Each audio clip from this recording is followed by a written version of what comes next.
Hi guys, welcome back to TechnoPow, and today we are concluding the everlasting chain of looking at the Batman villains from the Arkham games, and we are concluding with the long-awaited Catwoman. So here we go.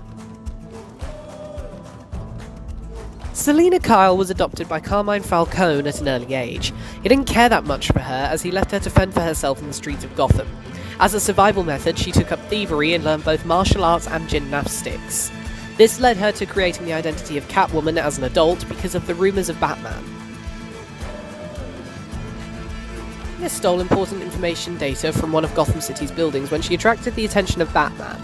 He chased her, but they were interrupted by the DEO, who had showed up in response to Catwoman's theft. While Batman argued with the DEO officials, Selina took advantage and escaped. Batman managed to chase her, catch her, and defeat her in a fight, however managed to upload the data she stole to a computer for an unnamed employer. As a result, Catwoman was taken to Blackgate prison.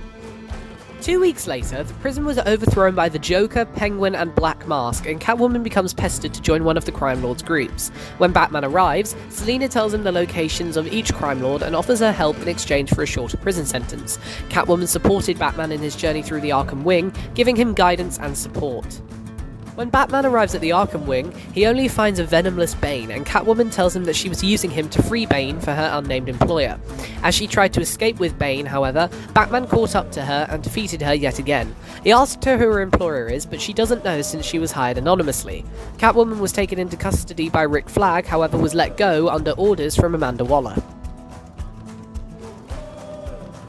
At some point, Selina befriended Poison Ivy and Harley Quinn, and the trio formed a strong friendship, which led to them forming a team known as the Gotham Sirens.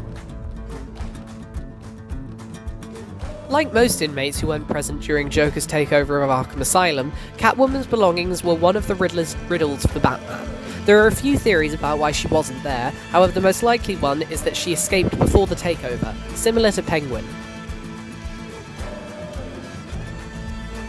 Batman had fallen into a trap during his attempt to get into the super prison known as Arkham City. Catwoman arrived in a truck and rescued him. She tells him of her helping Poison Ivy set up shop in the Botanical Gardens. Batman warns her about what company she keeps and leaves her alone.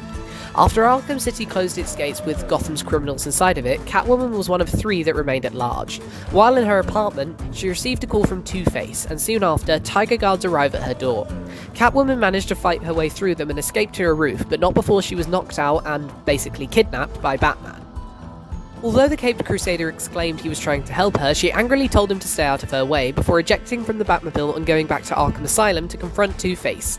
She attempted to steal plans for a secret vault from the former DA, however he destroyed them, and she took her anger out on him by knocking him to the ground. Catwoman tries to escape with a memory card she was after, but Two-Face swallows it. She was then arrested and placed inside Arkham City. Sometime later, Catwoman arrived at a hideout where Two-Face sent his men to retrieve the memory card and Selina's phone. She quickly took them all out before retrieving the phone and the card, however was ambushed by the former DA and taken to the courthouse. Later on, Two-Face held Catwoman over a large vat of either poison or acid and began a trial for her crimes. However, Batman arrived and took out all of his men, but he was dispatched after Two-Face managed to incapacitate the Bat. Just as Harvey was attempting to kill Catwoman, she broke free and worked with Batman to string up Two-Face over the acid instead. Batman then asks Selina what she knows about Protocol 10, and she says that she's heard that Hugo Strange is working with Joker on something big for Batman. As she continues her story, Joker tries to snipe at her through a window. Batman saves her and leaves her to run off and continue her work. Later, she goes off to Poison Ivy to help get into Strange's vault in order to rob the valuables inside of it. Catwoman finds Ivy, but she strings her up and holds her there, holding a grudge against Catwoman for forgetting to water her flowers some time ago. Ivy holds Selina there until she feels like she wants to let her go. A couple of hours later, Catwoman convinces Ivy to help her get into Strange's vault in order to retrieve the last of Ivy's unwatered plants. Ivy reluctantly agrees and lets Selina go. She manages to get inside the vault after bypassing all the security and destroys Ivy's plant. Selina retrieves the valuables she was after before capturing a glimpse of Batman trapped in some rubble inside the steel mill. Catwoman fights with herself on which one to do, leave Arkham City or help Batman. Ultimately, she chooses to help Batman, leaving the valuables behind. Catwoman arrives at the steel mill and helps Batman out of the rubble, returning the favour for him saving her. She then runs off to continue her night's work. After observing the aftermath of Joker's death, Catwoman returns to her apartment to retrieve her loot and get out of Arkham City. However, she is ambushed by Two-Face's men who blow up her apartment. She interrogates one of them to learn that Dent has the rest of her loot at the museum where Penguin was. Catwoman arrives at the museum and takes out Two-Face, who reveals he kept half of her loot while giving the other half away. After a quick rendezvous with Batman, Catwoman heads off to retrieve her loot. Throughout the rest of the night, Selina tracked down Two-Face's men and retrieved her loot, eventually finding a way to leave Arkham City and get back into main Gotham. Despite showing no interest in Scarecrow's plan to destroy Batman with the rest of the supercriminals, Catwoman did attempt to listen in and use the information as leverage against Bruce if he found her and tried to arrest her. However, her attempts failed. As we all know, Selina was contacted by the Riddler, who claimed he wanted her to steal a battery to power his Riddler bots.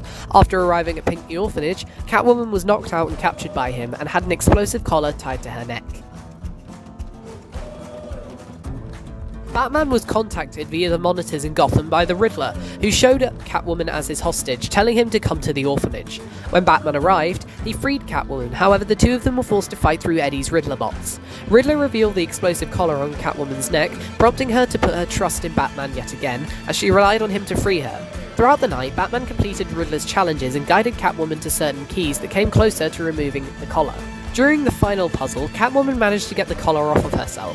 However, while she and Batman were attempting to leave the orphanage, they were attacked by Riddler in a giant mech suit, who grabbed Catwoman. The two then fought through Riddler's bots before Ed challenged Batman to solve all of his riddles around Gotham. After leaving the orphanage, Catwoman leapt into Gotham to continue her night of crime. However, she arrived back at the orphanage shortly after to help Batman defeat the Riddler, and they both were successful. Catwoman attempted to offer her help and a relationship towards Bruce before he left. However, he refused, leaving her baffled and not at all surprised. The next day, after Batman's death, Catwoman managed to invade Riddler's toy shop, hungry for a little revenge. After dispatching all the guards, Selina managed to get inside the toy factory to Riddler's secret robot production facility. Ed contacted his computer and sent his Riddler bots after her, however she defeated all of them. While Riddler begged her to stop, Catwoman managed to rob Riddler of all his money, leaving him to be tased at the hands of Aaron Cash, and making off with his money and destroying his factory. Whew, there you have it, guys. Catwoman's story in the Arkhamverse. I really hope you enjoyed it. Like I said at the beginning, this wraps up the breakdown on villains from The Batman, because Catwoman is also going to be in that film. So, and she was the last one that I planned to do. So she wraps up that little theme. And let me know which Arkham story you want me to see next. Somebody has asked me to do Deathstroke, but I'll see about that. I might start taking a break from these because they are very time consuming and they take a very long time to make. But hopefully you guys enjoyed, and I'll see you next time. Bye.